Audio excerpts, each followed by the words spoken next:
किसी जाति का या किसी धर्मावलंबी का उसमें कंट्रोल नियंत्रण नहीं। लामा जो है कितना झूठ फैला रहा है, कितना गुमराह कर रहा है, कितना लोगों के अंदर जहर घोल रहा है।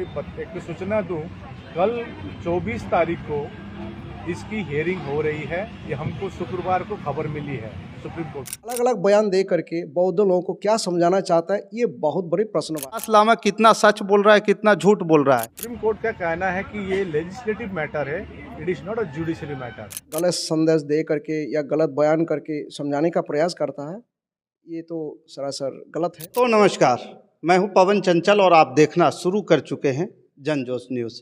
देखिए, चर्चा कर रहा हूं बीटी एक्ट 1949 की, बोध गया महाबोधि मंदिर की, बिहार की, बोध गया की, जहां पे एक आकाश नाम का जो व्यक्ति है ऑल इंडिया बौद्धिस्ट फोरम बना करके, और बोध गया में पिछले 40-41 दिनों से, आज शायद 41वां दिन होगा गुरुजी, 41 दिनों से धरना पे बैठे हुए हैं।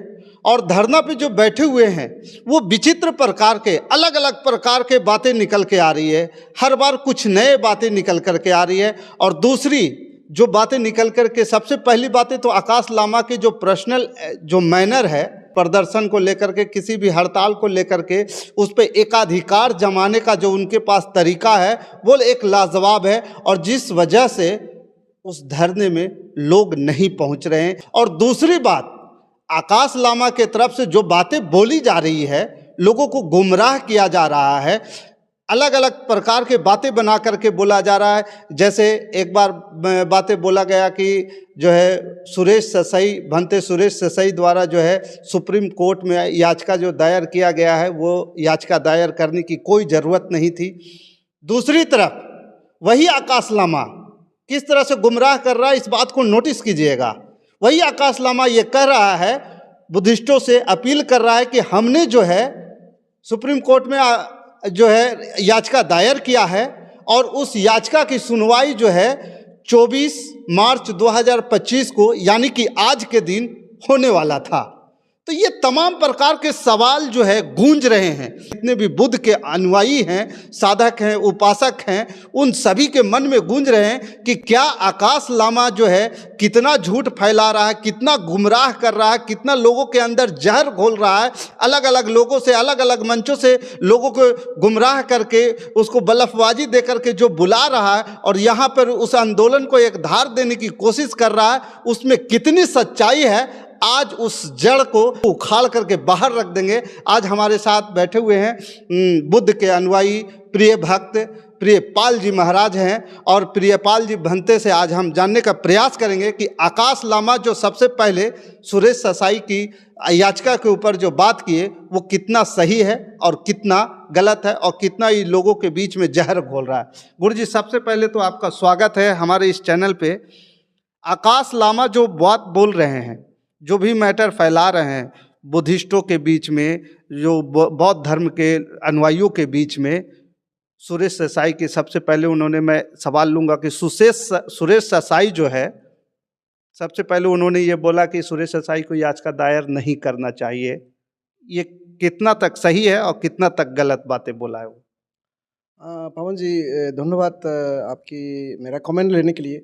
मैं पहले बता दूं कि सुरेश ससाई भंते जी ने 1993 में, मतलब 93 में, उन्होंने सुप्रीम कोर्ट में महाबोधि मंदिर जो अधिनियम है उनके खिलाफ याचिका दायर किए थे। लेकिन 6 महीने के बाद उन्होंने वो याचिका को किस कारण से या किस वजह से विथड्रॉ कर लिए, ये वही सुरेश ससाई भंते ज़्यादा बता पाएंगे। लेकिन मेरा रिकॉर्ड जो मैं सुप्रीम कोर्ट से जो संग्रह कर लिए या कलेक्ट कर लिए, उसमें दिखाता है कि 1993 में इन्होंने एक याचिका डाला था, 6 महीने के अंतराल उन्होंने उसको विथड्रॉ कर लिए। ये अभी भी कौतूहल बना हुआ है, शायद सुरेश ससाई भंते कितना ये जवाब को जो आम बौद्ध है हिंदुस्तान में उनको दे दिया है या दे पाएंगे, मुझे थोड़ा समझ में तो नहीं आता है। अभी तक तो उन्होंने, मैं कभी नहीं सुना इस तरह का बात, उन्होंने क्यों विथड्रॉ किया था इसका जवाब दिया कि नहीं दिया। दूसरा पहलू यह है कि जहाँ तक आकाश लामा का जो आंदोलन है, मैं ज़रूर कहूँगा कि आकाश लामा जी आंदोलन कर रहे हैं, ठीक है। बोध गया मंदिर जो अधिनियम है उसके सभी बौद्ध चाहते हैं कि उसका परिवर्तन हो या उसका अमेंडमेंट हो या उसका सुधार करके जो महाबोधि मंदिर के लिए जो कमेटी है जो संचालन करते हैं, महाबोधि मंदिर का रखरखाव करते हैं, उसमें सारे बौद्ध हो, सब बौद्ध लोग के मन में ये भावना है। लेकिन जहाँ तक ये सुरेश ससाई भंते जी का जो पिटीशन है, जो 93 में विथड्रॉ कर लिए, उसके बाद फिर सुराय ससाई बनते 2012 में दूसरा पिटीशन सुप्रीम कोर्ट में दायर करते हैं। आप वो 2012 में जो पिटीशन उन्होंने दायर किए वो अभी भी लंबित है, अभी भी सुप्रीम कोर्ट के सामने विचाराधीन है। माननीय न्यायाधीश लोग उसको देखेंगे। हाल ही के दिनों में मैं एक बयान देखा जो सोशल मीडिया में काफ़ी सर्कुलेट हो रहे हैं। आकाश लम्हा जी ने ये बयान किए थे कि सुराय ससाई बनते जी का जो पिटीशन जो 2012 से लंबित है उसका कोई सुनवाई नहीं हो रहे और उस पिटीशन में पार्टी बांधने का कोई उचित तो नहीं है या आवश्यकता नहीं है। ये बयान मैंने ये उस पिटीशन की आवश्यकता नहीं थी, ऐसा वो बोल रहे हैं। हाँ, इस तरह का मैं बयान सुने थे करीब करीब कि उसमें भी पार्टी बांधने का या कोई पिटीशन डालने का कोई आवश्यकता नहीं है या उचित तो नहीं है, इस तरह का बयान देखा। लेकिन 23 तारीख मार्च महीना 2025 उसका और दूसरा बयान मैंने देखा। उन्होंने ये जो धरना में बैठे हुए हैं या उस तरह का उनकी आजू बाजू में जो लोग हैं उनको ये बता रहे हैं कि उन्होंने ऑल इंडिया बुद्धिस्ट फोरम के नाम से उनके अपने नाम से एक पिटीशन सुराय ससाई बनते का जो पिटीशन लंबित है 2012 से उसमें उन्होंने दायर किए हैं, जिसका सुनवाई 24 तारीख मार्च महीना 2025 में सुनवाई होने वाला है। ये खबर उन्होंने अपने यानी कि आज के दिन सुनवाई होना है। हाँ, आज 26 मार्च, ये कल ये इन्होंने बता रहे थे लेकिन आज ये सुनवाई होने वाला था। अब हुआ नहीं हुआ ये तो मैं बता नहीं पाऊंगा, लेकिन ये अपनी मन से अपनी में आंखों से देखे हैं, ये सर्कुलेशन हुआ है सोशल मीडिया में। आप यहाँ एक प्रकार तर्क आता है कि भाई कुछ दिन पहले आपने सुना रहे हैं कि सुराय ससाई बनते जी का जो 2012 का जो पिटीशन है जो सुप्रीम कोर्ट में लंबित है उसमें पिटीशनर बनने का या पार्टी बनने का कोई आवश्यकता नहीं है और ज़रूरत नहीं है और लंबी समय से उसका सुनवाई नहीं हो रहा है। लेकिन और कुछ पल के बाद आप ये बताते हैं कि आपने खुद उसमें पार्टी बना, आपने खुद उसमें पिटीशनर बना और उसका सुनवाई 24 मार्च 2025 में सुनवाई होने वाला है। तो ये कहाँ ना कहाँ थोड़ा सा आपकी बात पर विसंगतियाँ आते हैं। आप कहाँ ना कहाँ ये विसंगतियों का बात बोल करके बौद्ध लोगों को क्या समझाना चाहते हैं? गुरुजी, मैं प्रश्नवाचक यही है, मैं वही प्रश्न करना चाह रहा हूँ कि ये एक तो ये अपने आप को बोल रहे हैं कि हम बौद्ध धर्म के बौद्ध के अनुयायी हैं, बुद्ध के अनुयायी हैं और विसंगतियों से हम दूर रहने के लिए काम करते हैं, समाज के लिए काम करते हैं, वो सारा चीज़ बात अलग है। लेकिन वहीं दूसरी तरफ ये तो जिस प्रकार की ये बातें बोल रहे हैं वो एक बुद्धिस्ट होने पे भी प्रश्न उत्पन्न कर रहा है कि एक ये बुद्धिस्ट कैसे हो सकता है जो दूसरे को गुमराह करके अपने आपको ये सारी बातें गुमराह कर रहा है, लोगों के बीच में गलत भ्रामक मैसेज फैला रहा है, अफवाह फैला रहा है। गुरुजी, अब मैं बात को ये इस तरह का कहूँगा कि ठीक है, ये बोध गया मंदिर अधिनियम के खिलाफ आंदोलन पहले बहुत लंबी समय चला था और जगह जगह पर इसको देखने को मिला। दिल्ली में, नागपुर में, पटना में, बोध गया में ये 90 दशक के बाद बड़ी आंदोलन इसको हुआ था। तो ठीक है, आंदोलन के बाद काफ़ी सालों में इस आंदोलन को थोड़ा सुप्त अवस्था में रहा या आपकी जगह हुआ नहीं थे या बौद्ध लोग थोड़ा सुतल पड़ गए थे, शिथिल पड़ गया था इस आंदोलन में।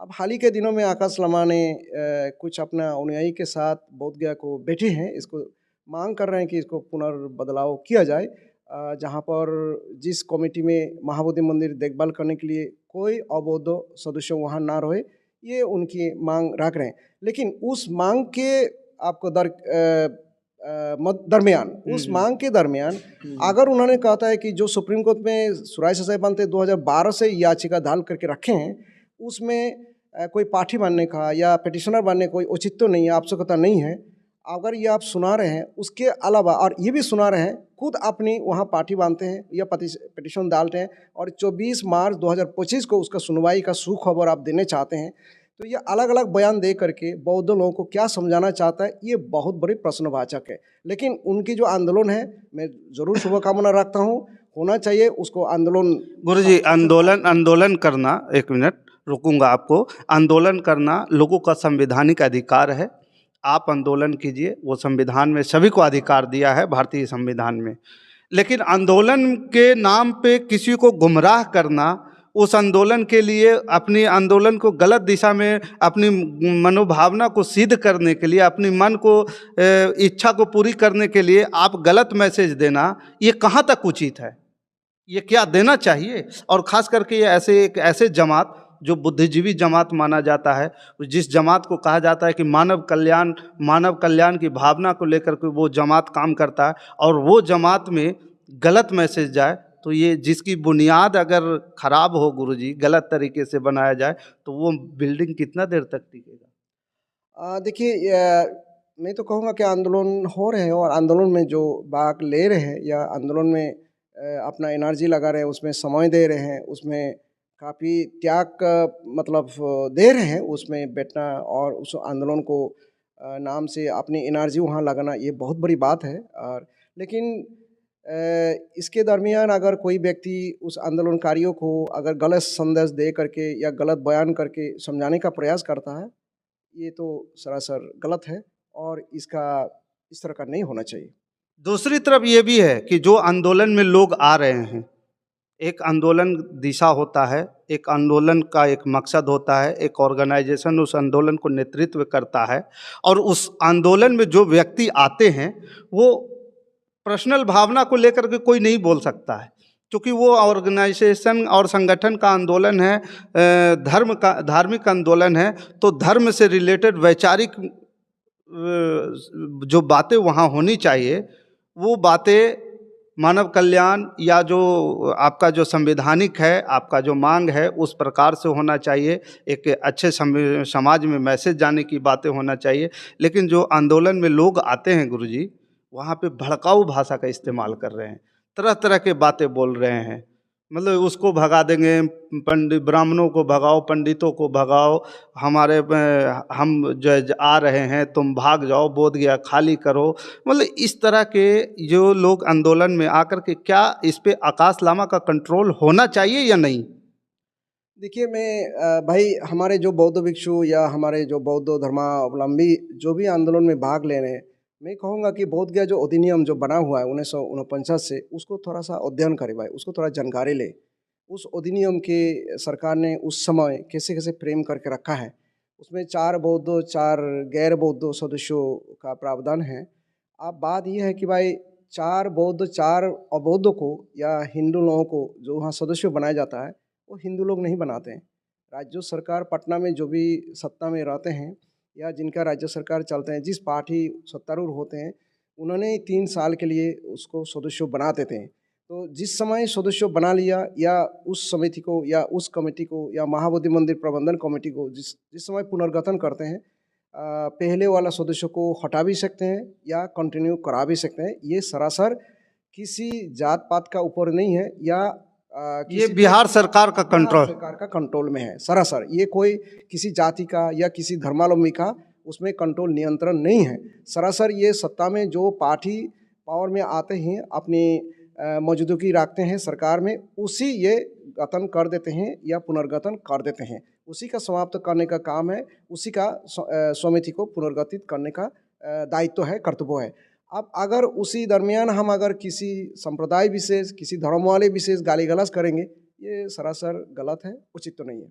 गुरुजी, अब लास्ट और अंतिम सवाल मैं आपके सामने रखना चाहूँगा, और ये है कि आकाश लामा जो इस प्रकार के विसंगतियों के साथ इस आंदोलन को आगे ले जा रहा है, और आंदोलन में जिस प्रकार से लोग तो आ रहे हैं लेकिन आंदोलन में लोग टिक नहीं पा रहे हैं, और बहुत सारे लोग बोलते हैं कि आकाश लामा का जो है बाय नेचर उखला टाइप के व्यक्ति है, किसी की बात सुनता नहीं है, अपनी मनमानी चलाता है, कोई वहाँ क्यों बैठेगा उसके साथ, उसकी मनमानी सहने के लिए क्यों सहेगा। तो ये धार्मिक आंदोलन में इस प्रकार के बातें होना उचित है क्या? मैं ये कह दूंगा, आकाश लामा जी से तो व्यक्तिगत रूप से मेरा कभी मुलाकात नहीं हुए, ना फ़ोन पर कभी बातचीत हुए, इसलिए हम उनका व्यक्तिगत बातचीत जब नहीं हुए तो वो नहीं हम जानते हैं। लेकिन जितना धरना के दौरान जो भी उन्होंने प्रेस के दौरान जो मीडिया में उनका बयान जो सर्कुलेशन हुए, मैं कई चीज़ देखे हैं, तो ठीक है, वो जो धरना में बैठे हुए हैं उन लोगों को तो समझाने के लिए प्रयास, चूँकि उनको भी ये जानकारी होना चाहिए कि ये आकाश लामा कितना सच बोल रहा है, कितना झूठ बोल रहा है। इस पे आप क्या कहेंगे? हाँ, ये जानकारी जरूर लेना चाहिए। और मैं एक चीज़ आपको इसमें ऐड कर देना चाहता हूँ, हमारे साउथ इंडिया में ये 3-4 राज्यों में, या आपका तमिलनाडु का बात कहा जाए, कर्नाटक राज्यों का बात कहा जाए, या केरला का बात कहा जाए, आंध्र प्रदेश का बात कहा जाए, उसमें भी इसी तरह का अधिनियम बना करके राज्य सरकारों ने आपका तमिलनाडु हिंदू धार्मिक न्यास अधिनियम, इस तरह का अधिनियम अर्थात Tamil Nadu Hindu religious and charitable endowment act बना करके वहाँ भी हिंदू मंदिर लोगों का कब्जा सरकार ने अपना ले लिया था। अब जहाँ पर ये बोध गया या बिहार का बात है, उसमें दो अधिनियम बने 1949-1950 में। एक तो बोध गया मंदिर अधिनियम 1949 और 1950 में बना बिहार धार्मिक न्यास परिषद अधिनियम, ये 1950 में बना है, जिसमें हिंदू धर्म के अनुसार जो भी यहाँ मठ है बिहार के अंतर्गत उससे द्वारा संचालित किया जाता है। जहाँ पटना में कुणाल जो आईपीएस है, रिटायर्ड आईपीएस, वो तो अभी गुजर चुके हैं, वो लंबी समय से उसका सचिव रहे हैं। चलिए, तो दोस्तों अभी आप हमारे साथ जो है प्रियपाल भंते जी से ये सारी बातें सुन रहे थे कि आकाश लामा जो Buddhist forum, all India Buddhist forum के बैनर तले जो यहाँ पे बोधगया में दुम्हान के पास धरना कर रहे हैं, वो कितना सही बोल रहे हैं, कितना गलत बोल रहे हैं, ये सारे आपने सुना देखा। बाकी इस खबर के प्रति आपका क्या विचार है, आप हमें कमेंट कर ज़रूर बताइएगा। बाकी हमारे साथ बने रहने के लिए धन्यवाद। जय हिंद, जय भारत।